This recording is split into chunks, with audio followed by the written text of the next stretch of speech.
The word jihad is mentioned in the Quran about 41 times. The words mercy, peace, and compassion are mentioned about 355 times. Yes, come in.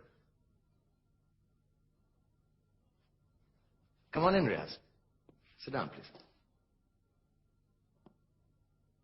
Contrary to popular belief in most Western cultures, Islam is a religion that preaches peace and tolerance.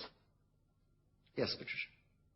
If Islam truly is a religion that preaches peace, then how come the world's most troubled spots, the West Bank, Afghanistan, Pakistan, Iraq, they're all plagued with Islamic terrorism? That depends on your definition of terrorism. Some might argue that the U.S. invasions of countries like Iraq and Afghanistan are also acts of terrorism. Those were acts of war to get rid of despotic regimes. Or a means of getting at a country's oil.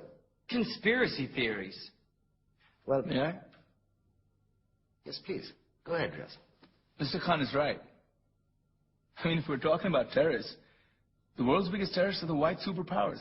Come on now. No, really. Stop and think about it. Explain 9/11. Okay. Do you know how many people died in the Twin Towers strike? Around 3,000. And do you have any idea how many people died in the bombing of Afghanistan? Take a wild guess. More than 15,000 people died. And that's just conservative figures. About 50,000 tons of explosives were dropped on innocent civilians. Men, women, children. Yeah, but that was because of the Taliban. Now that you brought it up, did you know that the Taliban was a creation of the CIA to fight the Russians? Whatever. They were still harboring terrorists. Yeah, right. Terrorists that were never found.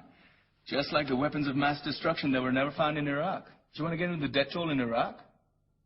500,000 civilians and counting. And what do Britain and America say when they don't find these weapons? It's simple. They just say sorry. And still refuse to relinquish control of these countries. What are you trying to say? What I'm trying to say is that just because you're American, wear a fancy suit, and call yourself the president, doesn't make you any less of a terrorist. I'm saying that if you don't stop meddling in other people's countries, you will face a backlash. If Muslims like you feel that way, then why don't you get out of our country? We will. As soon as you promise to leave ours.